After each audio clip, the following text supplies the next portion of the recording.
믿음이 먼저입니다. 믿음이 구원을 받게 합니다. 믿음으로 의롭다함을 얻습니다. 하박국은 이렇게 말합니다. 그러나 의인은 그 믿음으로 살리라. 믿음이 죄 사함을 받게 합니다. 침상에 누운 중풍병자를 사람들이 데리고 예수님께 왔습니다. 예수님은 저희의 믿음을 보시고 중풍병자에게 말씀하십니다. 안심하라, 내 죄 사함을 받았느니라. 마태복음에는 이런 말씀이 있습니다. 따라 안심하라, 내 믿음이 너를 구원하였느니라. 마가복음 5장 34절에는 예수께서 가라사대 따라 내 믿음이 너를 구원하였으니 평안히 가라. 구원과 평안을 동시에 믿음으로 얻었다고 말합니다. 디메오의 아들 바디메오에게 예수께서 이르시되 가라, 내 믿음이 너를 구원하였느니라 하시니 저가 곧 보게 되어 예수를 길에서 쫓으니라. 우리가 잘 알고 있는 에베소서 2장 8절 너희가 그 은혜를 인하여 믿음으로 말미암아 구원을 얻었나니. 무엇으로요? 믿음으로 구원을 얻는다. 바울이 데살로니가 교회에 보내는 두 번째 편지 가운데서 주의 사랑하시는 형제들아, 우리가 항상 너희를 위하여 하나님께 감사할 것은 하나님이 처음부터 너희를 택하사 성령의 거룩하게 하심과 진리를 믿음으로 구원을 얻게 하심이니. 진리를 믿음으로. 진리가 뭐예요? 진리가 누구예요? 예수께서 가라사대 내가 곧 길이요 진리요. 예수님이 진리예요. 예수님을 믿으면 구원받는다는 겁니다. 디모데후서 3장 15절입니다. 또 내가 어려서부터 성경을 알았나니 성경은 능히 너로 하여금 그리스도 예수 안에 있는 믿음으로 말미암아 구원에 이르는 지혜가 있게 하는, 믿음으로 말미암아 구원에 이르는 지혜를 알려주는 책이 성경이다, 그런 말입니다. 예수님의 동생이었던 야고보는 말합니다. 믿음의 기도는 병든 자를 구원하리니. 히브리서 11장, 우리가 믿음장이라고 말하죠. 믿음으로 아벨은 가인보다 더 나은 제사를 하나님 앞에 드려 의롭다함을 받았다고. 믿음으로 에녹은 죽음을 보지 않고 옮기웠다고. 믿음으로 노아는 아직 보지 못하는 일에 경고하심을 받아 경외함으로 방주를 예비하여 그 집을 구원하였다. 믿음으로 하나님의 말씀을 듣고 방주를 준비하였고 믿음으로 온 가족을 구원했다는 말입니다. 믿음이 없이는 하나님을 기쁘시게 못하나니 하나님께 나아가는 자들은 반드시 그가 계신 것과 그가 자기를 찾는 자들에게 상 주시는 이심을 믿어야 할지니라. 아멘. 믿음으로 아브라함은 부르심을 받았을 때에 순종하여 장래 기업으로 받을 땅에 나갈새 갈 바를 알지 못하고 나갔다. 믿음으로 갈 바를 알지 못하였지만 나갔습니다. 킴 윅스라고 찬양하는 찬양사가 있습니다. 시각장애인입니다. 우리 교회도 와서 찬양했습니다. 전 세계 순회 전도자들의 네덜란드 집회 때도 그분이 찬양했습니다. 그분은 이렇게 표현했습니다. 나는 멀리 앞을 내다보지 못합니다. 사람들이 이야기할 때 앞에 개울이 있으니까 건너뛰라고 말하면 건너뛰고 왼쪽으로 돌아라 그러면 왼쪽으로 돌고 그 말을 듣는 대로 움직여 살아오고 그렇게 살아온 삶이 나의 걸어온 인생이라고 말했습니다. 믿음이 뭔가 멀리 내다보는 것도 있지만 당장 내 앞에 들려오는 주의 말씀을 듣고 그 말씀대로 순종하여 하루하루 한 걸음 한 걸음 살아가는 것이 믿음이라 말입니다.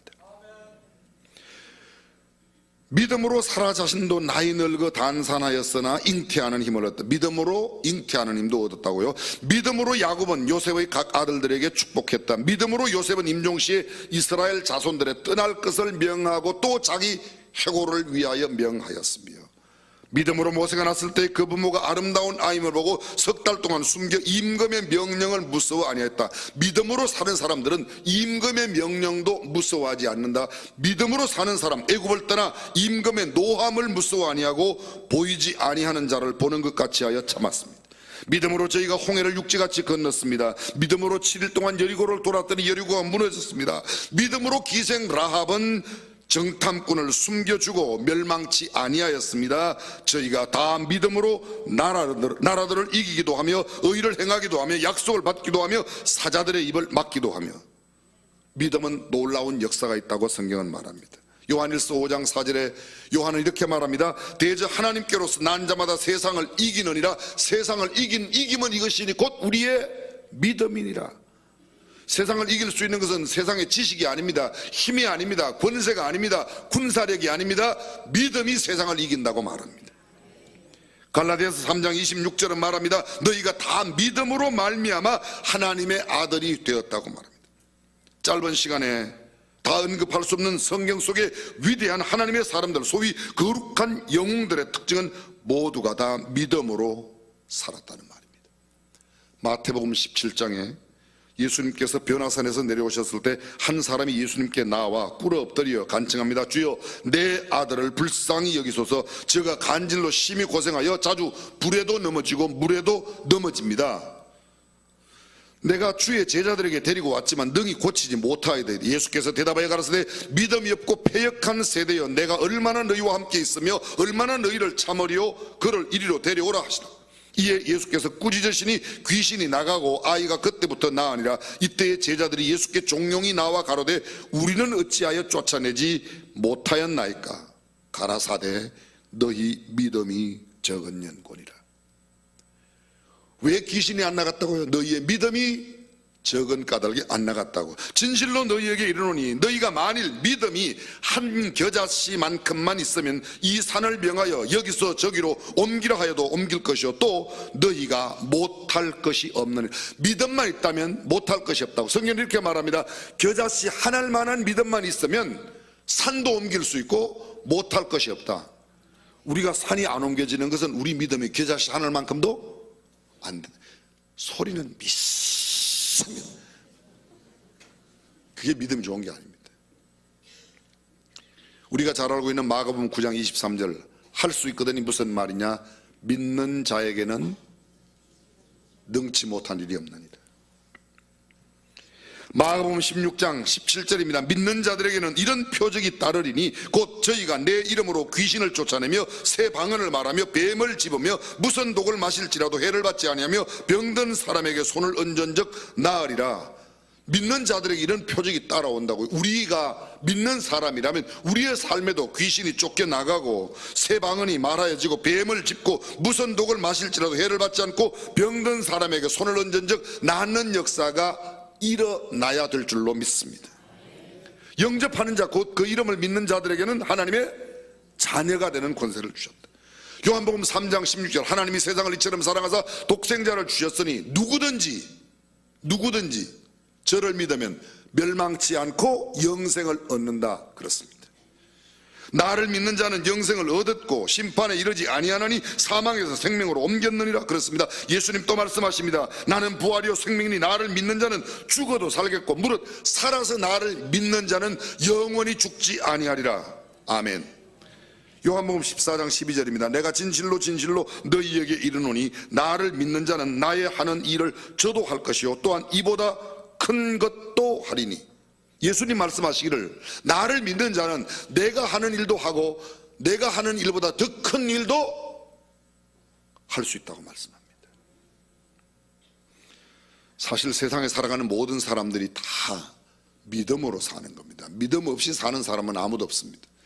우리는 생각하기를 우리는 믿는 사람이라고 생각하고 세상에 있는 사람들은 아니에요. 그 사람들도 믿어요. 그 사람은 뭐를 믿는가 하면 우리는 하나님이 계시다고 믿고 그 사람들은 하나님이 없다고 믿는 겁니다. 없다고. 우리는 천국이 있다고 믿고 그 사람들은 천국이 없다고 믿는 거야. 그렇잖아요.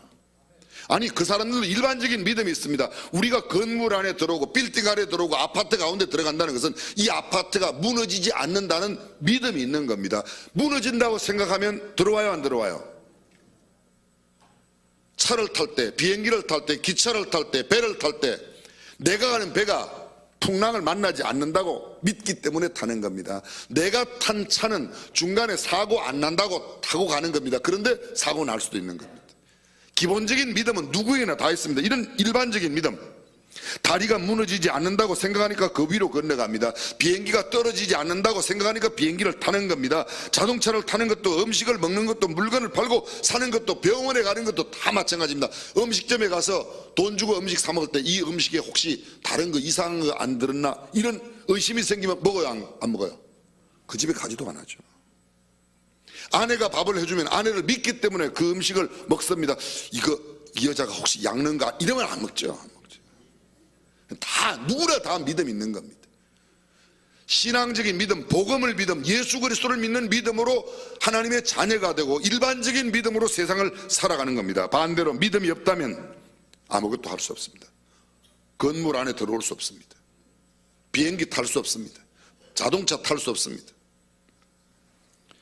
종교적인 믿음, 신앙적인 믿음과 일반적인 믿음은 이렇게 차이가 있습니다. 그런데 성경은 말합니다. 믿음만 있으면, 하나님께 인정받는 믿음만 있으면 뭐든지 할 수 있다. 다시 들어보십시오. 너희가 만일 한 겨자씨만큼만 믿음이 있으면 이 산을 명하여 저기로 옮기라 해도 옮길 것이요 또 너희가 못할 것이 없느니라. 우리가 왜 일을 못해요? 믿음이 없어서. 예수 그리스도를 믿는 자는 예수 그리스도께서 하시는 일도 할 뿐만 아니라 그보다 더 큰 일도 할 수 있다고 말합니다. 문제는 하나입니다. 믿음이 있느냐 없느냐에 따라서 하고 못하고가 결정됩니다. 그런데 예수님 이렇게 말씀하십니다. 그러나 인자가 올 때에 세상에서 믿음을 보겠느냐? 믿음을 찾기가 어렵다는 겁니다.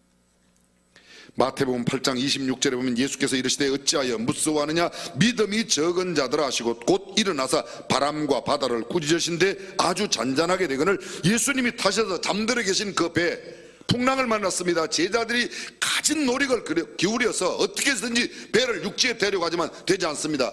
할 수 없이 고물 위에 주무시는 예수님을 흔들어 깨웁니다. 예수님, 우리가 죽게 된 것을 돌아보지 않고 이렇게 주무십니까? 예수님 일어나서 믿음이 적은 자들아 왜 이렇게 무서워하느냐? 그리고 바람과 풍랑을 꾸짖어 잠잠하라고 하셨더니 잠잠해졌습니다. 제자들이 뭐라고 해요? 저가 위기에 바람과 바다도 잔잔한 거. 마태복음 14장 우리가 잘 알고 있는 이야기입니다. 예수님께서 바다 위로 걸어오십니다. 베드로가 예수님 보고 예수님 주님이시거든 저도 명하여 바다 위로 걸어가게 하십시오. 그랬더니 그래라. 바다가 뛰어내렸습니다. 베드로가 바다 위를 걸어갑니다. 그런데 갑자기 베드로가 빠져들어갑니다. 뭘 보고요? 성경을 보면 이렇게 되어 있어요. 베드로가 바람을 보고 보는 순간에 빠져들어갑니다. 예수님 올라가 소민을 내밀어 건져내십니다. 그리고 그때 하시는 말씀, 믿음이 적은 자여 왜 의심하느냐? 우리가 생각하면 예수님의 수제자였던 너는 믿음이 크다 이런 말을 할 텐데 아닙니다. 믿음이 적은 자여, 믿음이 없는 자여, 믿음이 없고 패역한 세대여, 믿음이 없다고 말합니다. 예수님은 공적 사역 가운데 제자들의 믿음을 단 한 번도 칭찬하신 적이 없습니다.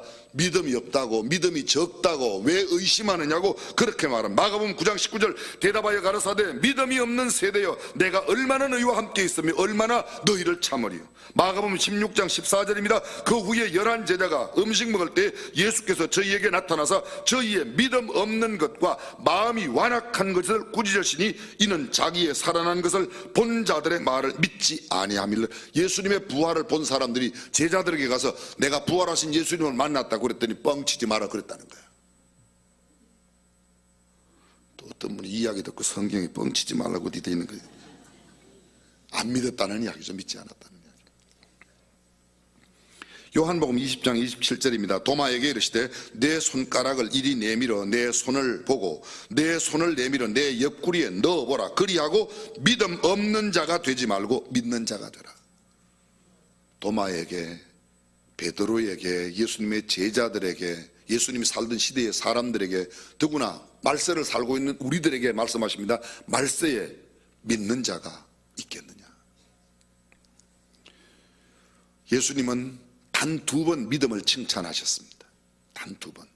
한 번은 마태복음 8장 5절 이하 13절에 보면 가버나움의 백부장이 예수님께 나와서 말합니다. 예수님, 내 하인이 중풍병으로 몹시 괴로워하나이다. 예수님께서 내가 너희의 집에 가서 고쳐주겠다. 그 백부장이 뭐라고 말합니까? 주여 그리 마옵소서.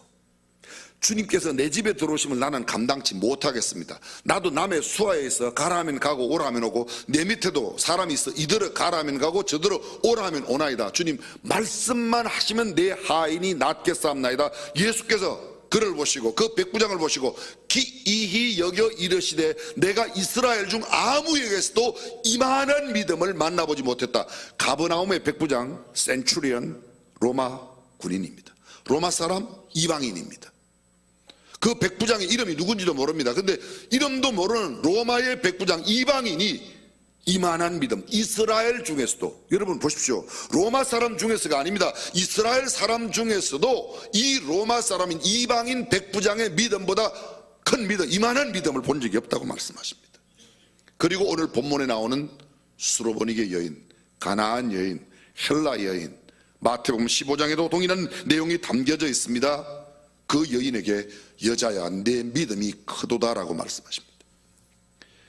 믿음이 없고 패역한 세대를 살아가며 그 옛날 예수께 칭찬받고 그 믿음의 큰 여인으로 칭송받았던 이 여인의 이야기를 오늘 함께 나누고자 합니다. 그 여인이 누구입니까?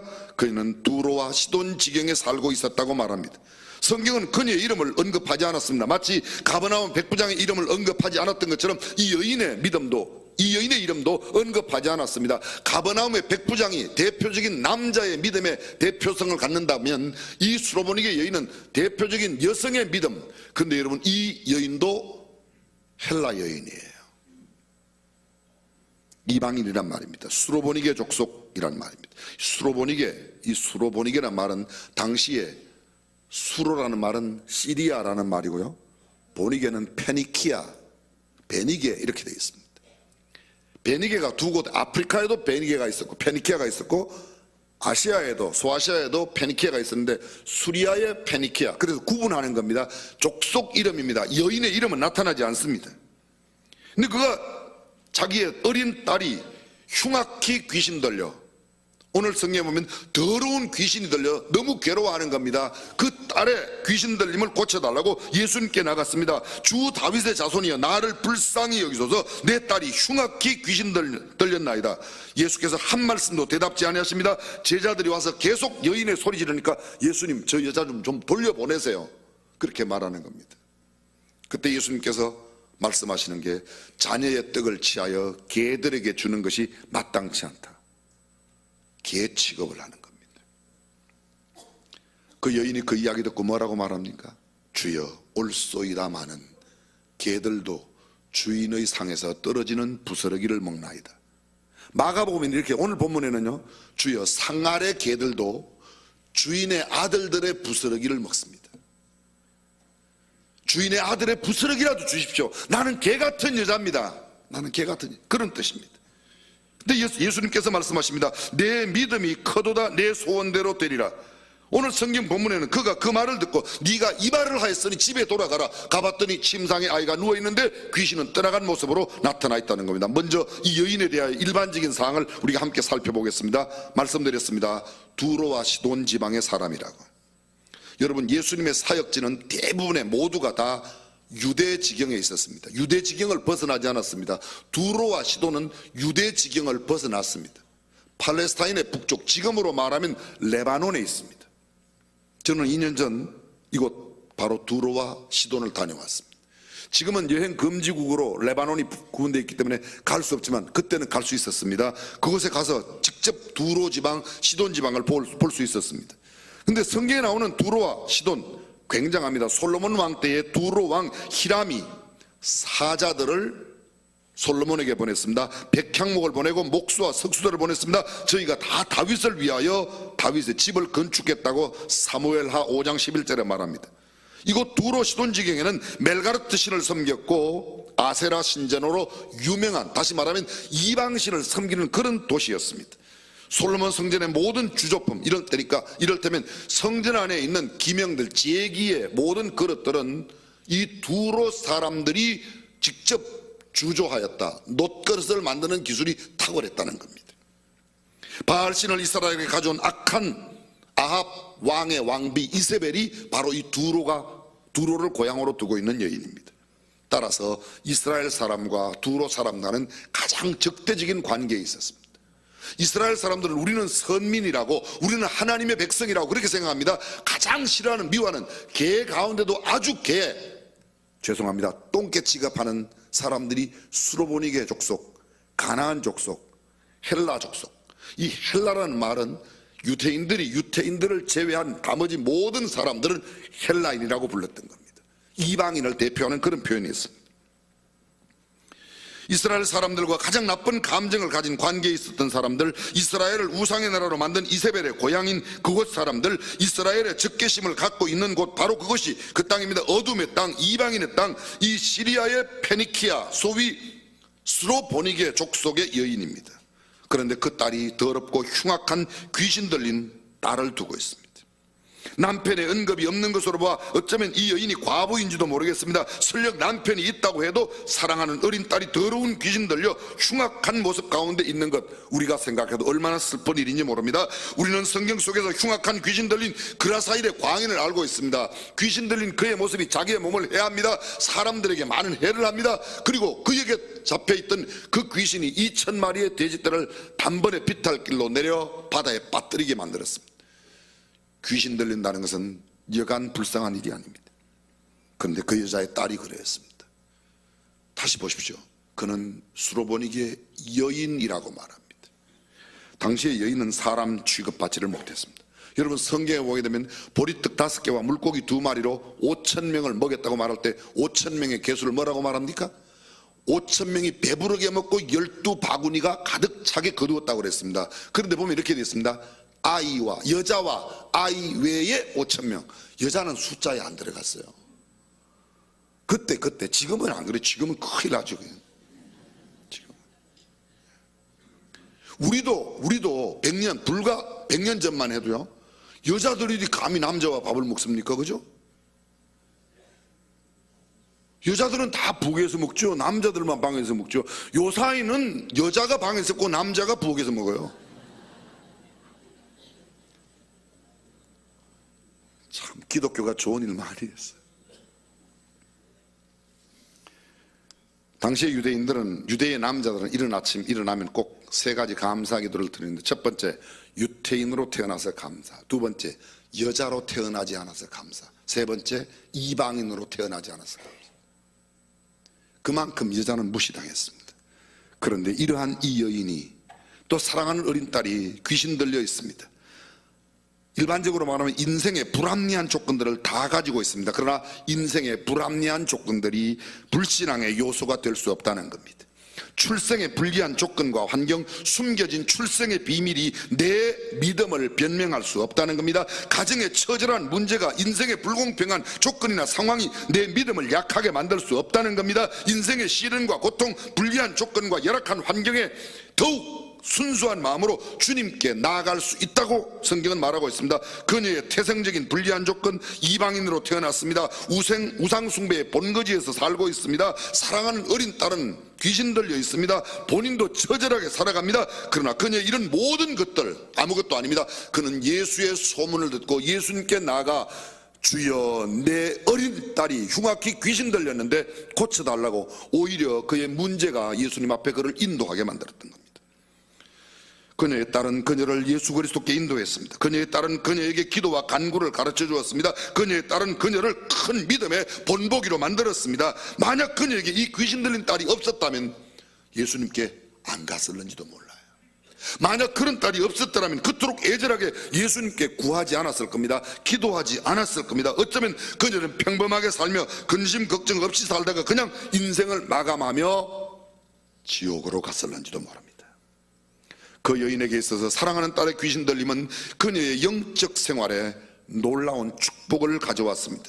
그래서 성경은 이렇게 말합니다. 고난당한 것이 내게 유익이라 내가 이를 통하여 주의 율례를 배웠나이다. 고난이 좋은 것은 아닙니다. 그러나 고난을 통하여 하나님의 법도를 익히게 되고 하나님과 더 가까워진다면 그 고난은 축복인 줄로 믿습니다. 이제 막 시험 시즌이 돌아왔습니다. 입학 시험 시즌이. 합격하는 것은 복된 일입니다. 그러나 만약 떨어져서 그가 주님과 더 가까이 갈 수 있는 길이 된다면 그 떨어진 것을 누가 잘못된 일이라고 감히 말할 수 있겠습니까?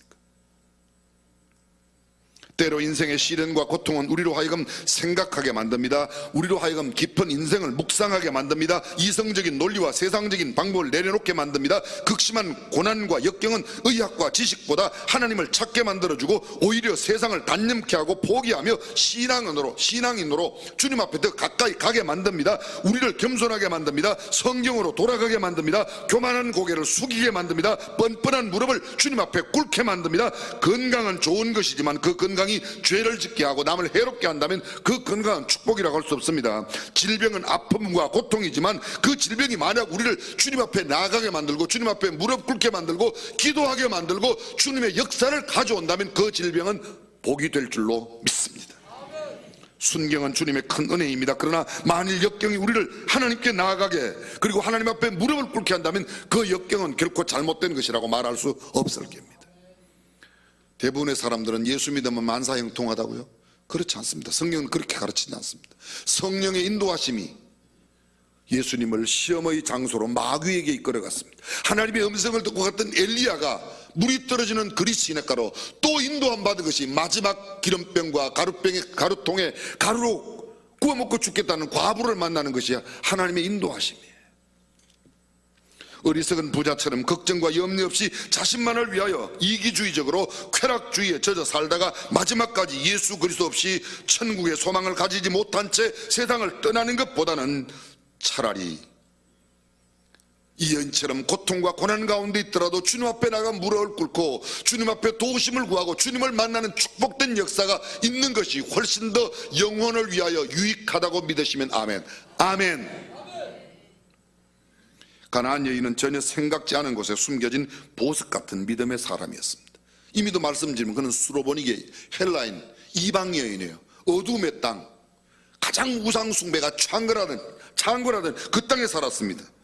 예수님 출생 당시에 동방의 박사들, 전혀 예기치 못한 곳에 숨겨진 하나님의 사람들이었습니다. 엘리야 시대에 바알에게 무릎 꿇지 않은 숨겨진 하나님의 사람 7,000명이 있었습니다. 나아만의 집에 끌려갔던 계집아이, 어린아이였지만, 그는 적군의 장군 집에 있는 계집아이였지만 그의 믿음을 충분히 나타냈습니다. 그런데 엘리사의 집에 있던 게하시는 하나님의 사람의 집에 있었지만 물질의 탐욕을 부리고 있다가 온몸에 문둥병이 걸려 죽었습니다. 아리마대 사람 요셉을 기억하십니까? 그는 은위한 제자였다. 숨겨진 제자였습니다. 찬송가 나 같은 죄인 살리신 Amazing Grace를 작사한 존 뉴턴, 그는 노예 장사였습니다. 목사가 된 뒤 그는 그런 고백을 합니다. 만약 우리가 천국에 가면 세 가지 사실에 놀라게 될 것이다. 첫 번째는 꼭 와 있을 거라고 생각했던 그분이 안 보여서 놀란답니다. 꼭 와 있는 줄로 알았더니 가봤더니 그 목사가 안 계신 거예요. 거기에 목사만 안 보이겠습니까? 장로들도 안 보이는 사람이 있겠지. 혹시 내가 그 목사인지, 내가 혹시 그 장로가 아닌지. 두 번째, 절대로 올 거라고 생각지 않았던 사람이 면류관을 쓰고 있는 것 때문에 놀란답니다. 세 번째, 아 나도 여기 와 있구나, 그래서 놀란답니다. 가나안 여인은 전형적인 참 믿음의 아름다운 모습을 보여주고 있습니다. 그녀의 외침을 보십시오. 마태복음 15장은 주 다윗의 자손이여 나를 불쌍히 여기소서. 그녀는 예수의 소문을 듣고 예수님께 왔습니다. 그런데 그녀는 단순히 예수 그리스도가 자신의 딸의 병을 고쳐주는 그런 의사 정도로 알고 온 게 아닙니다. 다시 들어보십시오. 주 다윗의 자손이여, 주 Lord. 주님이라고 부를 때 나는 뭐예요? 나는 종입니다. 주님이라고 부를 때 나는 뭐예요? 나는 죄인입니다. 다윗의 자손으로 알고 있습니다. 훌륭한 선생님 정도가 아닙니다. 그분은 이스라엘 사람들이 오랫동안 기다려왔던 구세주 메시아 그리스도라고 그는 고백하고 있는 겁니다. 그는 예수 그리스도를 주님이라고 부르고 있습니다. 누구든지 성령으로 아니하고는 예수를 주라 시인할 수 없다는 말씀에 비춰온다면 그는 성령의 역사로 예수님을 주님이라고 부릅니다. 그는 예수 그리스도를 다윗의 자손이라고 부릅니다. 그들이 그토록 기다리던 메시아 그리스도, 선지자, 제사장, 왕, 바로 그분이 예수님이라고 부릅니다. 한마디로 말하면 예수님을 정확하게 알고 있었습니다. 또 다른 말로 표현하겠습니다. 이분은 예수님을 발견했어요. 자, 여러분에게 도전합니다. 여러분은 예수님을 누구로 알고 계세요? 어떤 예수님을 만났어요? 훌륭한 선생님 예수를 만났습니까? 탁월한 지도자 예수님을 만났습니까? 아니면 내 영혼의 구세주, 내 삶의 주인 되시는 그분 예수 그리스도를 만나지 못했다면 나는 아직 진솔한 하나님의 사람이 될 수 없습니다. 뿐만 아니라 그는 이렇게 말합니다. 주 다윗의 자손이여 나를 불쌍히 여기소서. 누차 말씀드리지만 나를 불쌍히, 나는 불쌍히 여김을 받아야 할 존재입니다. 나는 죄인입니다. 나는 연약합니다. 나는 주님이 필요합니다. 나는 문제가 있습니다. 내 딸이 흉악히 귀신 들려 있습니다. 내 어린 딸이 지금 더러운 귀신에 들려 있습니다. 주님 나를 불쌍히 여겨주세요. 내가 불쌍히 여김을 받아야 할 존재로 생각하지 않는 사람은 그 누구도 필요 없어. 내가 환자라고 생각하지 않는 사람에게 무슨 의사가 필요합니까? 내가 죽을 병에 걸려도 죽을 병에 걸렸다고 생각하지 않는 사람은 희망이 없습니다. 세상에는 두 종류의 사람밖에 없습니다. 죄인인 줄 아는 죄인이고 죄인인 줄 모르는 죄인밖에 없어요. 죄인인 줄 아는 죄인은 희망이 있고 죄인인 줄 모르는 죄인은 희망이 없습니다. 사람들은 우리에게 이렇게 말합니다. 델피 신전에 있는 그 말씀, 소크라테스가 인용했던 그 말씀, 너 자신을 알아라. 사랑하는 성도 여러분, 내가 어떤 존재인지를 주님 앞에 알아야 될 것입니다. 또한 그녀는 예수님만이 나를 불쌍히 여겨주실 수 있는 분으로 알았기 때문에 예수님께 간구합니다. 사랑하는 성도 여러분, 여러분은 예수님을 어떤 분으로 알고 계십니까? 여러분은 자신을 어떤 존재로 알고 계십니까? 여러분은 누가 여러분을 긍휼히 여겨주며 누가 여러분을 불쌍히 여겨줄 수 있는 분이라고 생각하십니까? 예수님이 어떤 분이에요? 위대한 선생님, 훌륭한 성인, 탁월한 리더, 지도자? 아닙니다. 예수 그리스도는 주님이십니다. 예수 그리스도는 구주이십니다. 예수 그리스도가 우리의 삶을 통치하시는 삶의 주인이십니다. 그분이 온 우주 만물을 지으신 하나님이십니다. 내가 누구입니까? 나는 어떤 존재입니까? 나는 목사, 나는 장로, 권사, 집사, 찬양대원, 나는 부장, 나는 박사, 나는 교수, 나는 학자, 나는 사장, 회장, 부장, 국장, 나는 위원장, 나는 부자, 나는 지식인, 나는 전문가. 아니에요. 하나님 앞에는 이 말만 필요합니다. 주님, 나는 죄인입니다. 박사로 서는 게 아니에요. 교수로 서는 게 아니에요. 나는 주님의 긍휼이 필요한 죄인입니다. 오직 그 사람만 주님의 은혜를 입을 줄로 믿습니다. 누가 과연 나를 불쌍히 여겨줄 수 있는가? 수많은 사람들이 해를 보고 빕니다. 달을 보고 빕니다. 별을 보고 뒷산의 바위 보고 앞산의 토굴을 보고 권력과 명예에 빕니다. 부귀에게 빕니다. 영화에게 빕니다. 권력에게 빕니다. 아닙니다. 우리를 진짜 긍휼히 여겨줄 수 있는 분은 예수 그리스도 오직 하나님 한 분뿐이신 줄로 믿습니다. 그렇습니다. 오늘 본문의 여인의 믿음의 아름다움이 어디 있습니까? 냉소를 받아도 좌절하지 않습니다. 무시를 당하고 멸시를 받아도 천대하는 그 자리에서도 결코 주님을 만나 자기의 소원을 충분히 아뢰는 일만큼은 포기하지 않습니다. 자녀의 떡을 취하여 개들에게 주는 것이 얼마나 모욕적입니까? 얼마나 모욕적입니까? 그런 이야기 들으면 뭐요 나를 개라고 그리고 가죠. 근데 이 여인 뭐라고 그래요? 주님 옳습니다. 그런데 상하의 개들도 주인의 아들들의 부스러기를 먹지 않습니까? 부스러기라도 달라는 거예요. 무시당하고 멸시받고 천대받고 구박받습니다. 그러나 좌절하지 않습니다. 이렇게 치욕적이고 모욕적인 은사가 어디 있습니까? 사실 저는 이런 면에 보면 예수님이 예수님 안 같아요. 사람 보고 개, 그죠? 천국 가면 한번 여쭤봐야 되겠어요. 왜 그때 그 여자한테 괴라고 그랬는지. 근데 이 여인은 우리에게 보여주고 있는 게 있습니다. 옳습니다마는 상 아래 개들도 주인의 상에서 떨어지는 주인집 아들들의 먹고 남는 부스러기를 먹지 않습니까? 사랑하는 성도 여러분, 이 주님의 놀라운 긍휼을 구하면 내가 그 주님의 도우심을 받아야 된다고 했던 수로보니게 여인, 가나안 여인의 믿음이 오늘 저와 여러분의 믿음이 되시기를 주님의 이름으로 축원합니다. 그러면 주께서 우리에게 이렇게 말씀하세요. 여자야, 내 믿음이 크도다. 오늘 우리에게 그래, 너의 믿음이 크구나. 저는 주님께 모두 인정받는, 주님께 칭찬받는 믿음에 부유한 우리 성도들이 되시기를 주님의 이름으로 축원합니다. 전능하신 우리 하나님, 믿음이 없고 패역한 세대를 살고 있지만 우리만큼은 성경적인 아름다운 믿음, 굳건한 믿음, 흔들리지 않는 믿음, 주님께 인정받는 믿음의 사람들이 다 되게 하옵소서. 우리 주님 예수님의 이름으로 기도합니다.